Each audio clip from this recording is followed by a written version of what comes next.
누가복음 21장 25절부터 36절까지의 말씀을 봉독해 드리겠습니다. 1월 성신에는 징조가 있겠고 땅에서는 민족들이 바다와 파도의 성난 소리로 인하여 혼란한 중에 곤고하리라. 사람들이 세상에 임할 일을 생각하고 무서워함으로 기절하리니 이는 하늘의 권능들이 흔들리겠음이라. 그때 사람들이 인자가 구름을 타고 능력과 큰 영광으로 오는 것을 보리라. 이런 일이 되기를 시작하거든 일어나 머리를 들라. 너희 속량이 가까웠느니라 하시더라. 이에 비유로 이르시되 무화과 나무와 모든 나무를 보라. 싹이 나면 너희가 보고 여름이 가까운 줄을 자연히 아나니 이와 같이 너희가 이런 일이 일어나는 것을 보거든 하나님의 나라가 가까이 온 줄을 알라. 내가 진실로 너희에게 말하노니 이 세대가 지나가기 전에 모든 일이 다 이루어지리라. 천지는 없어지겠으나 내 말은 없어지지 아니하리라. 너희는 스스로 조심하라. 그렇지 않으면 방탕함과 술취함과 생활의 염려로 마음이 둔하여지고 뜻밖의 그날이 덫과 같이 너희에게 임하리라. 이날은 온 지구상에 거하는 모든 사람에게 임하리라. 이러므로 너희는 장차 올 이 모든 일을 능히 피하고 인자 앞에 서도록 항상 기도하며 깨어 있으라 하시니라. 하나님의 말씀입니다. 아멘. 한 주간도 건강히 잘 지내셨습니까? 오늘 이렇게 또 허리케인이 지나가고 비가 오는 가운데 무사히 또 잘 도착하셔서 하나님께 감사를 드립니다.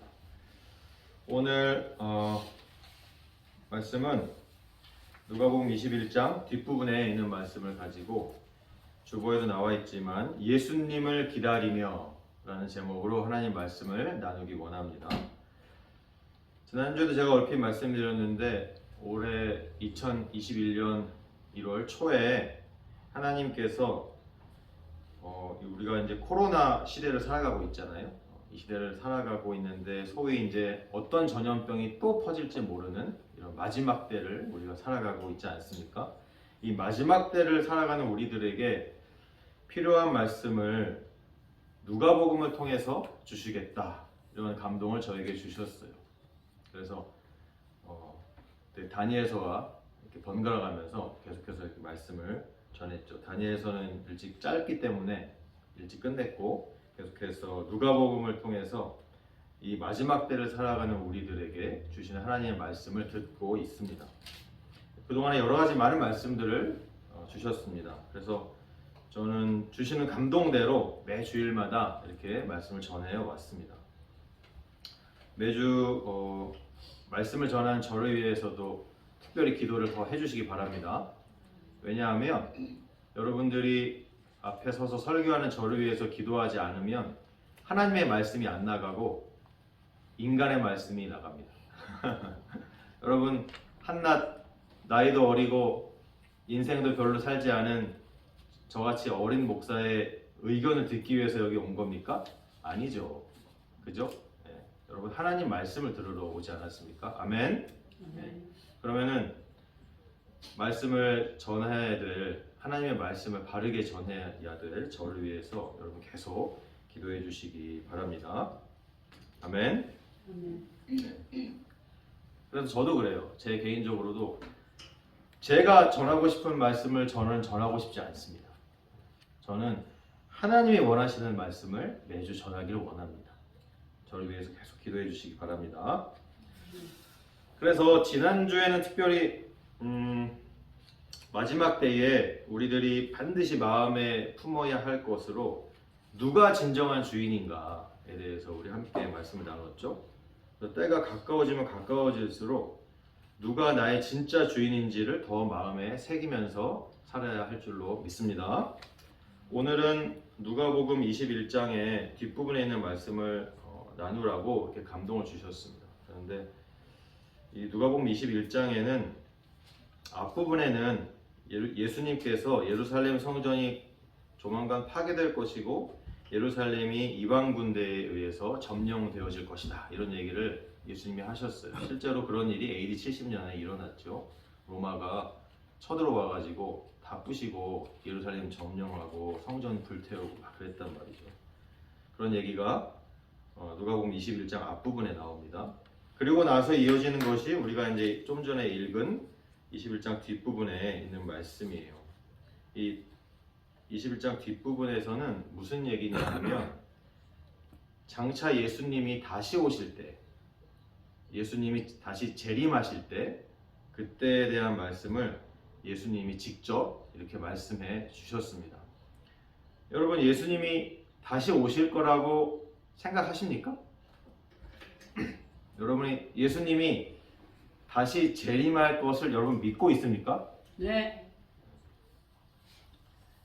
그렇다면 예수님이 다시 오신다고 분명히 말씀하셨는데 예수님이 다시 재림하실 것을 여러분 마음으로 고대하면서 간절히 기다리고 계신가요?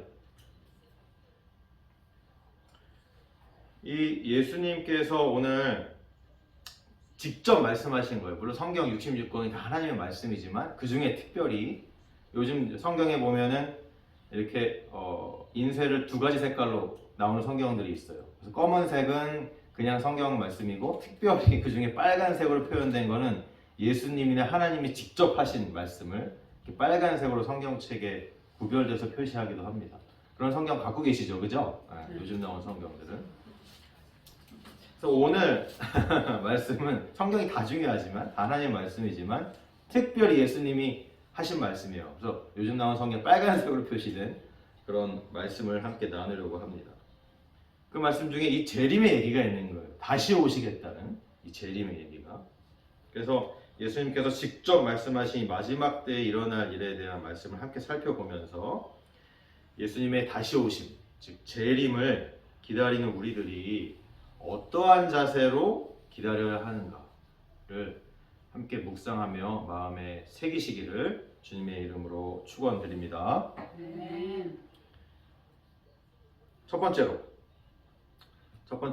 예수님을 기다리는 사람은 더욱더 하나님을 바라봐야 합니다. 아멘.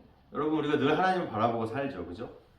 하지만 때가 가까울수록 더 바라봐야 한다라는 말씀을 예수님이 오늘 하고 계세요. 오늘 본문은 25절부터 읽었습니다.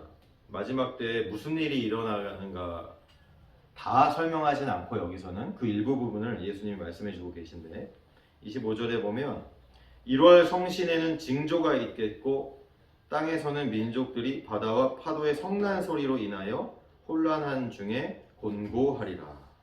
네, 이런 말씀이 있어요. 1월 성신이라고 이렇게 번역이 되어 있는데 그냥 쉽게 해와 달과 별들을 얘기를 하는 겁니다. 해와 달과 별들. 해에 떠 있는 거예요. 낮에는 해가 떠 있고 밤에는 달하고 별들이 있잖아요. 그죠? 우리가 하늘에서 보는 그런 것들을 말하는 거예요. 근데 거기에 징조가 있을 거예요. 징조가. 마태복음 24장 29절에도 똑같이 말씀해 주셨어요. 그날 환난 후에 즉시 해가 어두워지며 달이 빛을 내지 아니하며 별들이 하늘에서 떨어지며 이렇게 예수님이 말씀하셨습니다. 이 얘기는 요한계시록에 보면 더 구체적으로 자세히 나옵니다. 요한계시록 6장 12절 13절에 보면 내가 보니 여섯째 인을 떼실 때에 큰 지진이 나며 해가 검은 털로 짠 상복같이 검어지고 달은 온통 피같이 되며 하늘의 별들이 무화과 나무가 대풍에 흔들려 설익은 열매가 떨어지는 것 같이 땅에 떨어지며 이렇게 말씀하고 있습니다. 오늘 계속 반복적으로 나오는 게 해와 달과 별들에 뭔가 이상한 일들이 생긴다. 이런 말씀이 반복적으로 성경에서 말씀을 하고 있어요. 여러분 아시는 분은 아시겠지만 제가 지구과학을 대학에서 가르치는 교수입니다. 여러분 알고 계셨죠? 지난 학기까지 가르쳤어요. 지난 학기 봄학기까지 가르쳤어요. 지금 여름방학이라 쉬고 있고 지금 가을 학기에 무슨 강의가 주어질까 기다리고 있었는데 이번 가을에는 쉬게 됐습니다. 하나님이 또 이렇게 목회에 전념하라고 하시는 것 같아요. 내년 봄에 또 강의가 주어질까 이렇게 좀 기다리는 중입니다. 그래서 제가 지구과학을 가르치는 교수였어요. 계속 해왔고 최근까지도 한 과목 정도. 근데 그런 지구과학을 가르치는 박사의 입장에서 보면 해가 검게 되는 일은 일어납니다. 여러분들 잘 아시죠, 그죠? 그리고 달이 핏빛으로 붉게 변하는 일도 가끔 일어납니다. 여러분 그런 거 보신 적 있어요? 네. 예를 들면 해가 검게 변하는 건 뭐가 있을까요? 일식이 일어나면 그렇게 돼요. 일식이 실제로. 네. 여러분 일식이 뭔지 알죠? 이렇게 태양하고 지구 사이에 달이 들어오면, 네. 달이 대낮에 태양하고 지구 사이에 달이 지나가게 되면 그 달 때문에 태양이 가려요. 그래서 꺼멓게 보이고 껌껌해진단 말이죠. 네. 이런 거예요. 실제 일어날 수도 있는 일이에요. 과학적으로도. 그리고 또 태양이 검게 되는 경우가 또 있어요. 뭐냐 하면은 뭔가 오늘 태양이 보입니까? 안 보이죠. 이런 날이에요. 뭔가 짙은 구름이나 먹구름이 꼈다든지 뭔가 이 공기 중에 대기 중에 뭐 시꺼멀한 이런 뭔가 많이 껴 있으면 태양이 검게 안 보인단 말이죠. 네. 이런 일이 있을 수도 있는 거예요. 그리고 달이 붉은색으로 변하는 거. 여기 성경에는 달이 그냥 붉은색이 아니라 온통 피같이 된다. 뭐 이런 말씀이 있잖아요. 그죠? 여러분 혹시 밤에 이렇게 초저녁이나 뭐 이런 때 달이 색깔이 조금 이렇게 약간 붉은색으로 이렇게 피색처럼 아주 진한 와인 색깔 비슷하게 이렇게 나는 거 보신 적 있으세요? 못 보셨어요? 그런 거 가끔 볼 수 있습니다. 실제로. 저는 몇 번 본 적이 있습니다. 그런데 관심을 갖고 있는 사람이니까 이제 관심 없이 그냥 살다 보면 그런 게 있어도 뭐 안 보이는 거죠. 본 적이 있어요. 실제로 그런 일이 생겨요. 예를 들면은 해가 질 때 노을이 있잖아요. 노을이 약간 붉은스러운 색깔이잖아요. 그죠? 해가 질 때. 마찬가지로 달이 혹시 일찍 떠서 좀 달의 높이가 낮을 때 가까이 이렇게 땅에 떠 있으면은 달의 색깔이 노을처럼 붉은색으로 보이기도 합니다. 실제로. 네, 갑자기 제가 과학 얘기를 이렇게 하고 있는데 실제로 일어날 수 있는 일이라는 거예요. 네. 그리고 아까도 얘기했지만 그렇게 달이 이렇게 핏빛으로 붉게 보이게 되려면 또 어떤 일이 있냐면 보통 실제로 일어나는 일 중에 대기에 이 공기 중에 오염물질이 많이 끼면 그렇게 돼요. 한국에 요즘 미세먼지니 뭐 이런 거 있잖아요. 네. 주변에 무슨 큰 산불이 요즘 캘리포니아에 산불 크죠, 그죠? 산불이 크게 나가지고 막 대기가 무슨 뭐 이런 먼지가 많이 끼면 이렇게 달이 이렇게 붉은색으로 보일 수 있어요. 이런 것들은 이제 저는 성경 말씀과 동시에 이런 것들을 저를 생각하게 됩니다. 네. 다방면으로 생각을 하는 거예요. 다방면으로. 제가 왜 이런 생각을 하냐면 마지막 때에 해와 달과 이 색깔이 변하고 별이 위치가 막 변하고 뭐 이런 얘기가 나온단 말이죠. 실제로 그러면 어떤 일, 이게 성경에 이렇게 표현하고 있지만 마지막 때에는 정말 이런 일이 어떤 식으로 일어날까? 제가 과학자이기 때문에 이런 생각 안 해볼 수도 없어요. 목사이기 동시에 과학자이기 때문에, 그죠? 그래서 이런 거 생각하는 거예요. 그래서 생각해 보면은 뭔가 이 마지막 때에 이렇게 해가 검게 잘 안 보이게 되고 달이 핏빛으로 변하고 별들도 막 이상하게 변하고 이런 것들이 뭔가 지금 우리가 방금 얼핏 얘기한 그런 것들의 변화가 생기기 때문이 아닐까 이렇게 생각을 하는 거예요. 공기 중에 뭔가. 그리고 오늘 본문에 보면 이런 얘기도 있어요. 민족들이 바다와 파도의 성난 소리로 인하여 혼란한 중에 곤고하리라 그랬어요. 바다와 파도의 성난 소리. 이렇게 시적으로 표현되어 있지만 이게 뭡니까? 쓰나미. 여러분 쓰나미 알죠? 쓰나미. 지진이 크게 일어나면 쓰나미 다 일어나죠. 최근에 또 지진이 크게 일어났었죠. 헤일이 IT에 최근에 7.2인가 되는 큰 지진이 또 있었잖아요. 과거에도 수년 전에 큰 지진이 있어 수천 명이 죽고서 거기 이재민도 많고 수많은 선교단체들이 가서 도와주려고 엄청 갔었고 그때 저희 사모도 단기 선교팀으로 IT에 한번 갔다 온 적이 있습니다. 근데 또 이렇게 또 큰 지진이 나가지고 뭐 수천 명이 또 죽고 실종되고 막 그렇게 됐잖아요. 최근에 이런 것 그리고 뭐 종종 이런 지진 때문에 큰 해일이 쓰나미가 또 일어나잖아요. 그죠? 과거에는 없었던 지진이 왜 이렇게 자주 일어나는지 과거에는 없었던 쓰나미가 왜 이렇게 자주 일어나는지, 한국에는 지진이 전혀 없는 지역인데 한국에는 포항을 중심으로 왜 이렇게 또 지진이 있었는지, 이런 모든 것들이 저는 과학을 하는 사람이지만 동시에 또 목사로서 하나님의 때가 점점 다가오고 있구나 라는 것을 느끼게 됩니다. 이런 과정의 가장 결정적인 것이 코로나가 이렇게 터졌다는 거죠.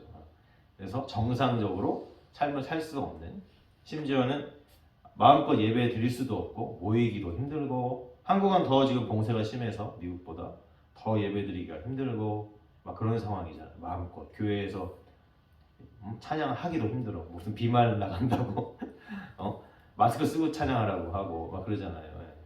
이런 상황이에요. 이런 상황.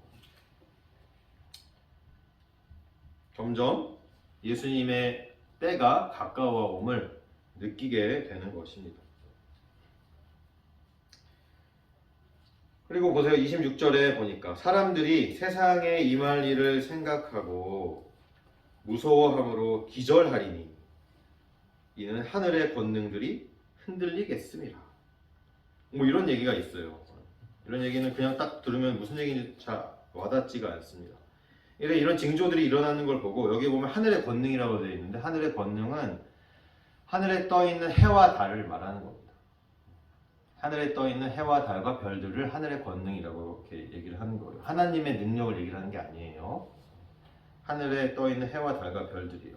이런 해와 달과 별들의 이상한 징조가 일어나니까 사람들이 두려움과 공포에 사로잡히게 될 것이다 라는 거예요. 우리가 흔히 막 가다가 달이 시뻘겋게 핏빛으로 떠 있는 것만 봐도 이거 무섭다 이렇게 생각하는데, 그죠? 이런 해가 막 검어지고 막 이런 천재지변 같은 것들이 막 일어나기 시작하면은 공포에 떨게 될 수밖에 없죠. 인간이 자연 앞에 얼마나 미약한 존재입니까? 두려울 수밖에 없는 것입니다. 근데 여기 26절에 보면 그래서 사람들이 무서워함으로 기절하리니 이렇게 되어 있죠, 성경에. 근데 여기 기절한다는 의미를 제가 헬러 성경을 찾아봤어요. 이 기절한다는 의미가 우리가 생각하는 기절한다는 의미 뿐만 아니라 좀 더 의미가 있는데, 그게 뭐냐면 숨을 못 쉬게 되어서 기절한다 라는 의미가 있습니다. 숨을 못 쉬어서 기절한다는 거예요. 그러니까 숨을 못 쉬게 된다는 거예요. 그러니까 제가 그냥 또 이 과학을 가르치는 사람으로서 왜 숨을 못 쉬게 될까? 아까 1월 성신의 해와 달과 별들의 뭔가 빛도 변하면서 이런 것들이 뭔가 정말 이 대기 중에, 공기 중에 뭔가 자욱한 오염물질 같은 게 자욱하게 끼게 되는 것일까? 이렇게 생각을 하는 거예요. 숨을 못 쉬어서 기절한다니까, 헬라어 성경이. 그 생각을 해보는 거예요. 도대체 앞으로 무슨 일이 일어나길래 이런 일들이 일어날까? 사람들이 숨을 못 쉬어서 기절한다니? 혹시 오염물질 같은 게 공기 중에 가득 차게 된다는 것일까? 그렇죠? 코로나 같은 거가 우리가 지금 델타 변이는 그런 증상이 아니라고 하지만 처음에 코로나가 어떤 증상이었어요? 그죠? 폐를 이렇게 숨을 못 쉬게 해가지고 사람을 죽게 하는 거잖아요. 그죠? 이런 걸 생각 안 해볼 수가 없는 거죠. 아니면은 그것이 뭔가 대기 중에 오염물질이 가득하게 되는 상황은 도대체 뭐가 있을까? 한 예로 여러분 잘 아시는 거, 한국 같은 경우에는 봄이 되면 중국에서 황사가 넘어오잖아요. 근데 요즘은 그런 게 없어요. 봄에만 넘어오는 게 아니에요. 1년 내내 넘어와. 1년 내내 넘어오고, 그리고 미세먼지 너무 심하죠. 그죠? 미세먼지가 너무 심해서 이 경치가 일단 잘 안 보여. 뿌옇잖아요, 항상. 미국도 여기는 공기 청정 지역인 줄 알았는데 며칠 전에 뉴스 보니까 무슨 서부에서 일어나는, 캐나다에서 일어난 산불 때문에 그것이 미세먼지가 되어가지고 동부의 공기가 안 좋아지고 있다. 이런 얘기를 뉴스에서 봤어요. 그러니까 여기도 완전 공기 청정 지역이 아닐 수도 있겠구나. 이렇게 생각해봐요.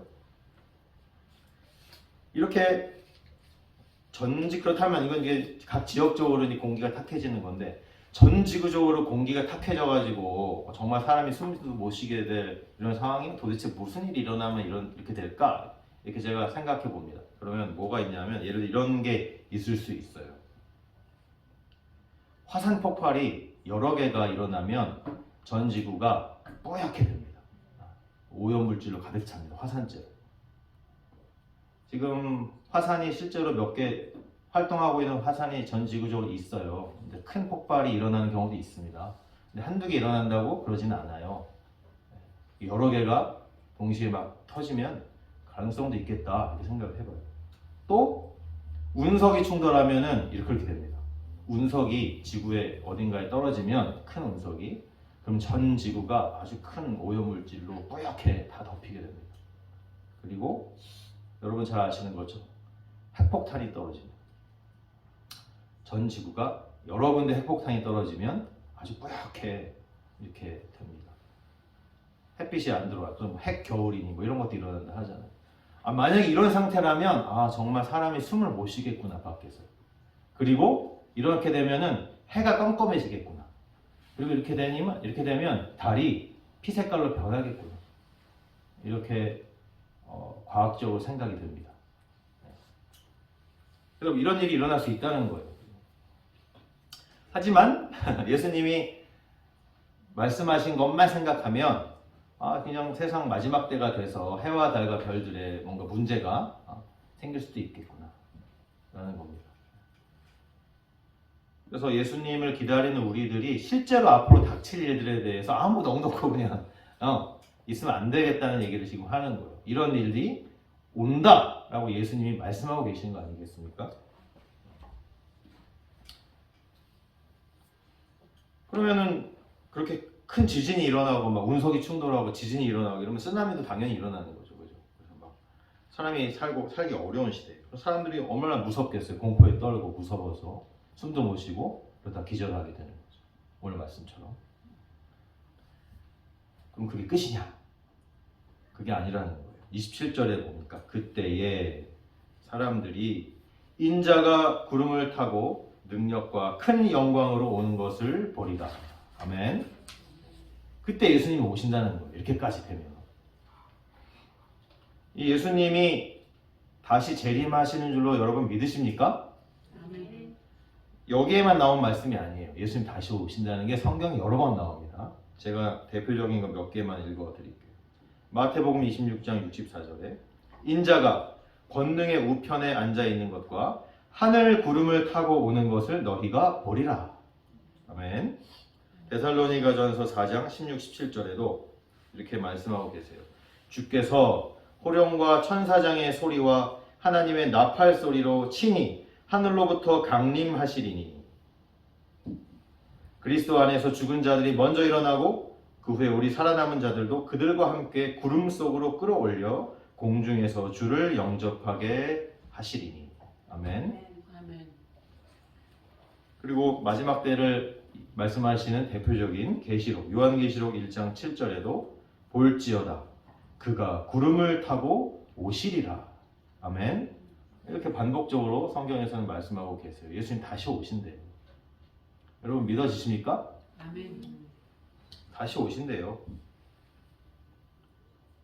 근데 계시록 지금 제가 1장 7절 읽었는데 볼지어다 그가 구름을 타고 오시리라. 그 다음에 뭐라고 말씀하냐 하면 각 사람의 눈이 그를 보겠고 그를 찌른 자들도 볼 것이요 땅에 있는 모든 족속이 그로 말미암아 애곡하리니. 예수님이 재림하시면 대부분의 사람들이 공포에 떨고 다 이제 우리 망했구나. 우린 다 죽었구나. 이렇게 생각하게 된다는 것입니다. 여러분 예수 믿는 사람들이 이 땅에 많이 있는 것 같아요? 아니에요. 우리가 한국에서 미국에서 신앙생활 하는 사람들이 착각하는 게 뭐냐면 대부분 다 교회 다니는 거 아니야? 이렇게 착각한다는 거예요. 그렇지 않아요. 대부분 다 교회가 있는 거 우리 주변에 항상 있으니까. 한국에도 교회가 넘쳐나고 미국에도 특히 동부에는 교회가 넘쳐나잖아요. 그죠? 대부분 사람들이 교회가 주변에 지천에 널려 있고 아무 때나 원하면 교회 올 수 있고 예수 믿을 수 있다고 우리가 착각을 할 수 있다는 겁니다. 그건 한국하고 미국만 그래요. 대부분의 다른 나라는 상황이 달라요. 전 세계 인구가 70억이잖아요. 70억 정도인데 그 중에 예수 믿는 사람이 얼마나 된다고 생각하십니까? 7억이 채 안 된다는 것이 통계예요. 7억이 채 안 돼요. 인구 70억 중에 7억이 채 안 돼요. 10%도 예수 안 믿어요, 여러분. 이것이 선교의 통계입니다. 그러니까 정말 예수님이 이런 상태에서 예수님 딱 재림하시면 어떻게 되는 거예요? 다 죽는 거예요. 다 죽는 거예요. 완전히 애곡의 날이 심판과 멸망의 날이 임하는 것입니다. 우리는 아니지만 할렐루야. 그러니까 여러분 예수님이 재림한다는 것을 조금 이제는 피부로 와닿게 구체적으로 좀 생각하셔야 됩니다. 지금 코로나 터졌어요. 앞으로 뭐 더 한 개 터질지 모르는 상황입니다. 그죠? 우리는 이제 좀 실제적으로 좀 알고 기다려야 된다는 것입니다. 아시겠습니까? 이게 여기 오늘 27절에 보면 예수님이 재림을 하시는데 구름을 타고 온다는 얘기가 많이 나와요, 성경에. 구름을 타고 오신다. 근데 생각해 보세요. 지금 아까 좀 전에 어떤 상황이었어요? 뭔지 모르겠어요. 뭐 핵폭탄이 터지든 화산이 폭발하든 운석이 충돌하든 뭔지는 모르겠는데 전 지구에 뭔가 아주 꽉 오염물질 같은 게 아주 그냥 화산재 같은 게 꽉 껴있는 그런 상황이 될 것 같아요. 왠지 모르지만 그런 상황에서 예수님이 만약에 구름을 타고 온다? 그러면 우리가 보통 예수님이 재림하시는 상상하는 성화가 있어요. 여러분 인터넷 예수님의 재림 한번 쳐보아서 그림 검색해보세요. 사진 검색해보세요. 그럼 뭐가 나오냐 하면 예수님이 천사들 거느리고 맑은 하늘에 뭉게구름 타고 내려오십니다. 이런 일이 실제로 과연 일어날까 생각했을 때 아닐 것 같아요. 왠지 그런 모습이 아닐 것 같아요. 왜냐하면 마지막 때에 정말 이렇게 사람들이 숨쉬기도 힘든 상황이 되면은 맑은 하늘은 이제 끝이에요. 왜냐하면 태양도 안 보이고 지금 달이 핏빛을 보이는 상황에서 무슨 맑은 하늘을 기대하겠습니까? 아마도 맑은 하늘은 아닐 거예요. 뭔가 매캐하게 뭔가 안개같이 자욱하게 뿌옇게 껴있는 상황에서 예수님이 구름 타고 오시는 건데 어떤 식으로 오실지는 상상이 저도 잘 안 갑니다. 그 매캐하게 껴있는 안개가 자욱한 것을 쫙 불빛과 함께 영광의 모습으로 딱 그거를 이렇게 쫙 펼치시면서 구름 타고 오실까? 이렇게 한번 생각을 해봐요. 어떻게 오실까? 여러분 이 구름이 성경에서 상징하는 것이 있습니다. 구름은 하나님의 임재를 상징하는 것이 바로 구름이에요. 구름이 성경에 많이 나오는데 대표적으로 예를 들면 여러분 출애굽 시대에 이스라엘 백성들이 성막을 중심으로 해가지고 12지파가 세지파 동서남북으로 이렇게 진을 치고서 거기서 지냈어요. 멈춰 있을 때는. 근데 가운데 성막이 있었단 말이죠. 그 성막 위에 뭐가 있었게요? 구름이 있었습니다. 항상 있었습니다. 성막 위에 구름 기둥이 항상 있었어요. 그 구름은 하나님의 임재를 상징하는 것이. 그래서 성막 위에 있었어요. 그래서 이스라엘 백성들이 뭐 하루고 이틀이고 열흘이고 한 달이고 계속 거기서 먹고 자고 하다가 이제 떠날 때가 되면 40년을 광야에서 헤맸잖아요. 그죠? 떠날 때가 되면 성막 위에 있는 구름이 떠오릅니다.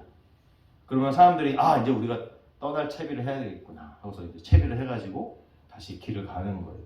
구름은 하나님의 임재를 상징하는 것이었습니다. 그것뿐이에요. 모세가 십계명 돌판을 받을 때 시내산에 올라가서 돌판을 받았잖아요. 그때 성경에 보면 구름이 자욱하게 시내산 정상에 껴 있었던 것을 보게 됩니다. 하나님의 임재를 상징하는 것이죠. 그것뿐만이에요. 솔로몬이 성전을 다 짓고 나가지고 성전 낙헌식을 합니다. 봉헌식을 하나님 앞에 최초 예배를 드리는 거예요. 성전 완공 후에. 그럴 때 구름이 성전 안에 너무 자욱히 껴가지고 성전 예배를 인도하는 제사장들이 앞이 안 보여가지고 예배 인도를 못할 정도로 구름이 성전 안에 자욱히 꼈더라. 성경에 나오는 말씀입니다. 하나님의 임재를 상징하는 거예요. 그러니까 예수님이 구름 타고 온다는 건 뭐예요? 하나님이 강림하신다는 거예요. 아멘. 예수님이 하나님이잖아요. 그것도 구름 타고 오신다는 거예요. 하나님이 이제 이 땅에 아주 생생하게 강림하신다는 것입니다. 여러분 제가 지구과학을 가르치는 사람이라 그랬는데 여러분 제가 지구과학 중에서도 제가 박사학위를 받을 때부터 해가지고 제가 더 아주 디테일한 저의 뭐라고 해야 되나 특별 분야가 있습니다. 그게 뭐냐 하면 구름이에요, 구름. 네, 저는 구름 박사입니다, 사실. 구름에 대해서 더 연구를 많이 했어요. 구름 연구를 가지고 박사학위를 받았습니다. 이런 관점에서 봤을 때 예수님이 과연 구름을 타고 이 땅에 오신다 그러면 일단 여러분 구름을 타고 예수님이 오시려면 그걸 일단 여러분 봐야 되잖아요, 그죠? 여러분 봐야 되는데 그러면은 여러분 하루가 24시간인데 언제 오실 것 같아요? 낮에 오실 것 같아요? 모르겠어요. 그죠? 예수님이 구름 타고 이렇게 딱 오는 걸 우리가 봐야 되잖아, 그죠? 보려면은 하루 24시간 중에 그래도 뭔가 우리 상상하는 이 성화, 예수님의 재림 성화 안에서 오는 것처럼 맑은 하늘에 무게 구름 타고 오려면 적어도 낮에는 오셔야 되는 거 아니에요? 그죠? 네. 그럼 우리는 낮인데 지구 반대편은 밤이란 말이에요, 그 시간에. 이런 문제가 생깁니다. 그죠? 우리는 지금 이제 12시를 향해 가는데 시간대가 계속 변하잖아요. 조금 옆으로 가면 11시, 조금 옆으로 가면 10시고 지구 반대편은 깜깜한 밤이라고요, 지금. 한국은 지금 새벽 1시를 향해 달려가고 있네. 그럼 예수님 언제 오실까요? 그럼 우리가 임하는 시간대에 예수님이 구름 타고 오셨어. 그럼 반대쪽에는 깜깜한 밤에 예수님 오시는 겁니까? 혹은 예수님이 우리한테 지금 임하시니까 지구 반대편에는 예수님 안 임하시나? 여러분 이거 어떻게 생각하십니까? 이거 실제로 우리가 예수님의 재림을 생각하자니 이런 걸 생각 안 할 수가 없어요. 예수님 다시 오신다고 그러는데 어떻게 오실 거예요? 아니면 어떤 사람들이 주장하는 것처럼 예수님은 우리한테 안 오고 저기 예루살렘 근처에 예루살렘 동편이나 이런데 거기에만 오시나? 예수님이? 여러분 어떻게 생각하십니까? 네, 일시에 예수님 재림하면 모든 사람들이 다 알게 될 것 같기는 해요. 오늘 본문에도 그런 말씀이 나와요. 다 알게 된다고요. 다 알게 된다고. 하늘 구름을 타고 예수님이 오시는 것을 전 인류가 동시에 알게 되는 거예요. 네. 이게 참 신비죠. 그러니까 우리가 뭐라고 섣불리 실제로 어떻게 일어날지 예상하기는 어렵지만 시차도 있고 지구가 동그라져 한쪽은 밤이고 한쪽은 낮이고 그런데 동시에 갑자기 앞뒤가 다 낮이 되나? 알 수 없어요. 알 수 없는데 동시에 오신다. 우리가 낮에 깨어있는 우리가 예수님 재림하는구나 지금 안다면 쿨쿨 자고 있는 새벽에 자고 있는 지구 반대편의 사람들 그 시간에 반드시 알게 된다는 거예요. 어떻게는 잘 모르겠지만 설명하기가 힘들지만 중요한 건 뭐냐면 28절에 이런 일이 되기를 시작하거든 일어나 머리를 들라 그랬습니다. 너희 속량이 가까웠느니라 하시더라. 이러한 재림의 징조들이 일어나기 시작하면 일어나서 머리를 들래요. 이게 무슨 얘기입니까? 일어나 머리를 들라. 이런 얘기예요. 근데 이거를 제가 헬라어 성경을 봤어요. 보니까 여기를 이렇게 해석을 해도 되겠더라고요. 이러한 일이 되기를 시작하거든 머리를 들어 위를 보라. 이게 뭐예요?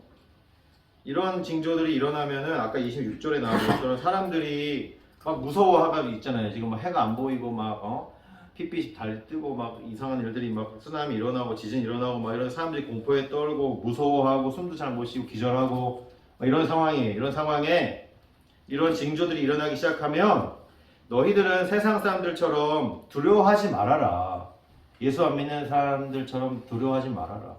떨지 말아라. 오히려 마음을 담대히 하고 더욱더 하나님을 바라보아라. 아멘. 그런 말씀을 하시는 겁니다. 위를 보래요. 위를 보는 건 뭐예요? 위를 보는 것은 하나님을 바라보는 거 아니겠습니까? 마지막이 가까워 오면 해와 달과 별들, 바다 이런 데만 막 지진이 일어나고 해일 나고 이런 데만 무서운 일이 일어나는 것이 아닙니다. 그죠? 그 전부터 이미 여러 가지 많은 무서운 일들이 일어났을 거예요. 그리고 너무너무 힘들고 고통스러운 일들은 이미 일어났을 거예요. 힘든 시대가 점점 더 되어 간다는 것입니다. 하지만 그리스도인이라면 우리가 예수님을 믿기 때문에 겪는 고난이 지금도 우리가 지금 남의 건물 빌려 쓰면서 그죠? 이렇게 예배를 드리고 있고 여러 가지 많은 불편한 점이 있을 수 있죠, 그죠? 하지만 우리가 예수님을 믿는 그리스도인으로서 앞으로 더 힘들고 어려운 때가 온다는 얘기입니다. 더 온다. 내가 예수를 믿기 때문에 겪게 되는 고난이 분명히 온다는 것이에요. 주님이 오실 때가 가까워오면. 그러므로 오늘 말씀처럼 일어나서 하나님을 바라봐야 되는데 만약에 내가 오늘 하나님을 한 번 바라봤다면 내일은 하나님을 2번 바라봐야 되는 것입니다. 그리고 다음 주에는 3번, 4번 더 많이 바라봐야 되는 것이에요. 주님 오실 날이 가까우면 가까울수록. 그래서 마지막이 가까울수록 더욱더 하나님을 바라보고 의지하시기 바랍니다. 제가 첫 번째를 너무 오래 설명을 했는데 2번째, 3번째는 짧게 지나갈 겁니다.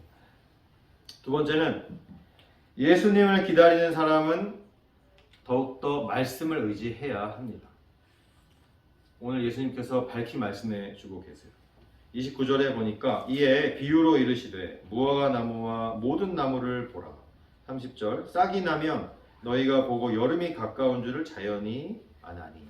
싹이 나면 너희가 보고 여름이 가까운 줄 안대요. 근데 보통은 여러분 싹이 나면은 봄이 왔구나 그러지 않습니까? 그죠? 그죠? 싹이 나면 이제 봄이 왔네 그러잖아요. 그죠? 근데 여기 보면은 싹이 나면 여름이 가까운 줄 안다 그랬어요. 이게 왜 그러냐면 이스라엘 지역에서는 보통 겨울이 끝나가면서 무화과 나무에 잎사귀가 나오면 봄이 왔구나 이렇게 생각한대요. 봄이 지나가면서 그 잎사귀가 연하여지면서 싹이 다시 올라오는데 그러면 여름이 왔구나 이렇게 생각한대요. 그러니까 우리가 생각하는 거하고 좀 달라요 상황이. 그죠? 그 이스라엘의 기후가 무화과 나무가 특이해서 그런 것 같아요. 그래서 잎사귀가 봄에 났던 잎사귀가 연해지면서 싹이 올라오면은 여름이 오는구나 이렇게 생각한대요. 그런 의미입니다. 쉽게 얘기하면 뭐냐면 우리식으로 얘기하면 이 얘기예요. 이제 날이 조금 따뜻해지는가 싶더니 개나리가 피기 시작했네. 봄이 오는구나 이런 얘기예요. 아시겠죠, 그죠? 네. 31절 이와 같이 너희가 이런 일이 일어나는 것을 보거든 하나님의 나라가 가까이 온 줄을 알라. 아멘. 이런 징조가 일어난다는 거죠. 네? 예수님 오시기 전에 일어나는 여러 징조들. 마치 봄이 올 때 개나리가 피듯이, 진달래가 피듯이, 그죠? 이런 걸 보면은 예수님이 이제 오시는구나. 너희가 알 것이다. 이렇게 말씀하시는 거예요. 32절 내가 진실로 너희에게 말하노니 이 세대가 지나가기 전에 모든 일이 다 이루어지리라. 이 세상 끝이 오기 전에 이러한 모든 징조들이 다 일어날 것이다 라는 얘기예요. 해와 달과 별, 바다, 지진들의 징조들 이런 것들이 이미 다 일어날 것이다. 예수님 오시기 전까지. 그런데 이런 징조들은 뭐예요? 이 세상이 멸망하고 없어지고 그러면은 결국엔 다 같이 없어질 것들입니다. 그죠? 해와 달과 별들, 쓰나미니 지진이 이런 것들은 결국에는 이 세상이 끝나면 다 같이 없어질 것들이에요. 믿습니까? 다 없어질 것들이에요. 다 없어질 것들. 다 멸망해 없어질 것들이라는 것입니다. 그러나 33절 천지는 없어지겠으나 내 말은 없어지지 아니하리라. 아멘. 예수님께서 하신 말씀이에요. 천지는 없어진대요. 우리는 안 없어졌으면 좋겠지만 왠지 뭔가 더 살기 좋은 이 땅이 되었으면 좋겠다는 마음도 한편으로 가질 수 있겠지만 예수님이 분명히 말씀하셨어요. 천지는 없어질 것이다. 분명히 없어집니다. 그러나 예수님의 말씀, 즉 하나님의 말씀은 영원하시다는 것을 말씀하고 있습니다. 그러니까 뭡니까? 세상이 멸망을 해도 천지가 없어지고 다 아무것도 다 사라지고 없어지고 멸망해도 영원히 우리가 가지고 살아야 할 것이 있는데 그것이 바로 하나님의 말씀이다 라는 것입니다. 놀라운 말씀이요. 사실 잘 생각해 보시면 왠지 아세요? 지금 여러분 눈앞에 보이는 모든 것들은 다 없어질 겁니다. 다 사라질 것이에요. 그런데 뭐만? 이거는 멸망하고 사라지지 않는다라는 거예요. 이것은 영원하다는 것을 예수님이 말씀하시는 거예요. 지금 이 자리에 여러분 눈으로 보이는 모든 것들은 다 없어집니다. 세상이 멸망하고 다 없어집니다. 하지만 딱 하나 남는 것, 영원히, 그것도 영원히 남는 것이 있는데 바로 하나님의 말씀이다. 아멘. 이것을 얘기하고 계신 거예요. 그러니까 여러분, 이 하나님의 말씀이 얼마나 놀라운 것입니까?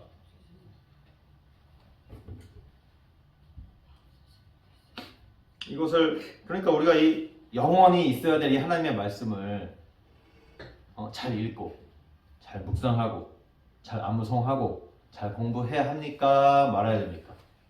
잘 해야 되는 것입니다. 다른 건 다 없어져요. 다 멸망하고 다 없어질 것들이에요. 하지만 이 성경은 하나님의 말씀은 아니다라는 거예요. 우리가 영원히 붙들고 살아가야 할 하나님의 말씀이라는 것입니다. 근데 이걸 우리가 영원히 붙들고 살아가야 되는데 성경을 잘 모르면은 이것을 영원히 붙들고 살아갈 수 있겠습니까?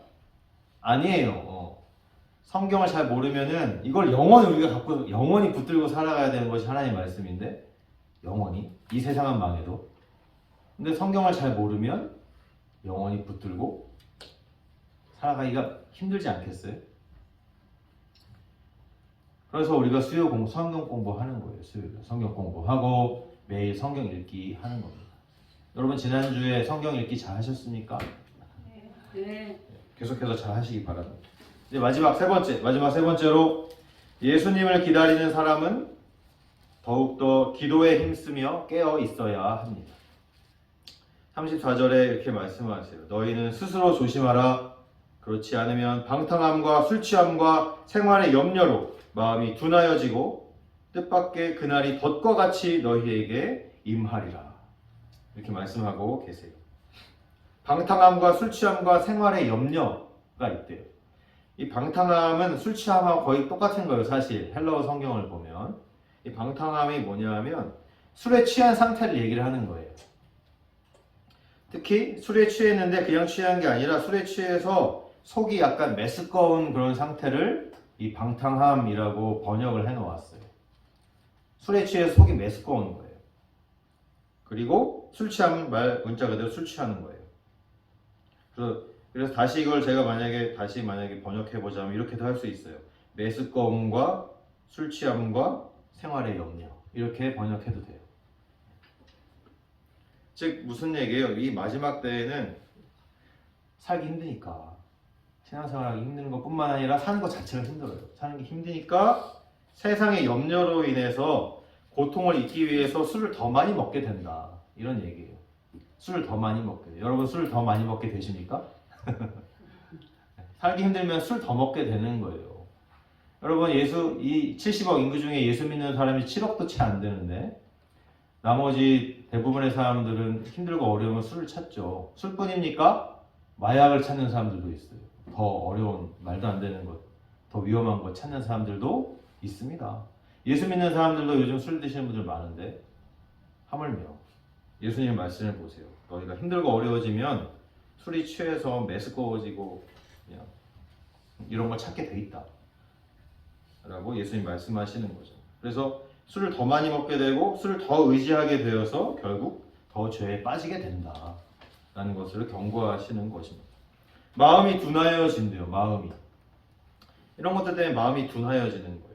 세상 근심, 걱정에 꽉 차가지고 이 시대를 바라보지 못하게 되고 영적인 것을 느끼지도 못하게 되고 그래서 분별하지도 못하게 되는 것이.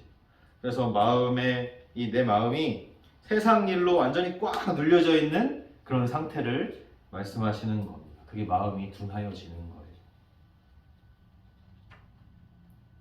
여러분, 이렇게 하지 말라고 지금 예수님이 말씀하시는 겁니다. 35절, 이날은 온 지구상에 거하는 모든 사람에게 임하리라. 모든 사람이 다 알게 되고 다 임하게 된다라는 것입니다. 36절, 오늘 마지막 말씀입니다. 이러므로 너희는 장차 올 이 모든 일을 능히 피하고 인자 앞에 서도록 항상 기도하며 깨어 있으라 하시니라. 아멘. 아멘. 기도하는데 그냥 기도하는 것이 아니라 이 모든 일을 피하게 해달라고 기도하는 거예요.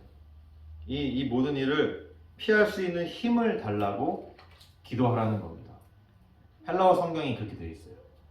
이 모든 일을 피할 수 있는 힘을 달라고 기도하는 거예요. 그래서 인자 앞에, 예수님 앞에 당당히 잘 서게 해달라고 기도하는 것입니다. 말씀을 보니까 무슨 얘기예요? 술에 취해 있는 사람이 이런 기도를 할 수 있겠습니까? 할 수 없어요. 다시 말하면 술 취하에 있는 사람은 기도하지 않는 사람이라는 걸 얘기를 하는 겁니다. 술 취하는 사람은 기도하지 않는 사람입니다. 기도하는 사람은 술 취하지 않습니다. 제가 술 먹느냐 안 먹느냐 지금 이 얘기를 하는 게 아닙니다. 먹을 수도 있겠죠. 저는 안 먹기를 권면하고 있지만, 하지만 기도하는 사람은 술 취하는 사람은 아니에요. 그리고 생활의 염려로 마음이 가득한 사람은 기도하지 않는 사람입니다. 사실 기도하지 않기 때문에 생활의 염려로 마음이 가득한 거예요. 정말 기도하는 사람은 생활의 염려에 마음을 빼앗기지 않습니다. 아멘. 아멘. 기도하는 사람이 되시기 바랍니다. 그래서 기도하는 사람은 마음이 둔하여질 수 없어요. 마음이 둔해지지 않고 깨어서 분별할 줄 아는 사람이 바로 기도하는 사람인 것입니다. 그런데 문제가 뭐냐면, 제가 앞에서도 얘기했지만 마지막 때가 가까우면 가까울수록, 주님이 재림하실 날이 가까우면 가까울수록 점점 더 살기 힘들어진다는 거예요. 이게 문제예요. 하기 힘들어, 어려워, 신앙생활하기 더 힘들어져요. 그래서 이렇게 그냥 지금 하는 대로 그냥 이렇게 신앙생활하면 이런 근심 걱정에 마음을 먹힐 수밖에 없다는 겁니다. 내 마음을 잡아먹힐 수밖에 없어요. 그렇기 때문에 더욱더 서로 더 격려해야 돼요. 우리가 서로 기도해야 된다고. 우리 더 기도해야 됩니다. 더 깨어 있어야 됩니다. 더 하나님 말씀 더 붙들어야 됩니다. 누가 해야 됩니까? 우리가 서로 해줘야 돼요. 서로 안 하면 결국에는 이런 거에 마음이 먹힐 수밖에 없는 것이 우리 연약한 인간 아니겠습니까? 그래서 예수님이 이렇게 말씀하시는 거예요. 이것이 사실은 이 마지막 때에 목회를 하는 저 같은 목사의 사명입니다.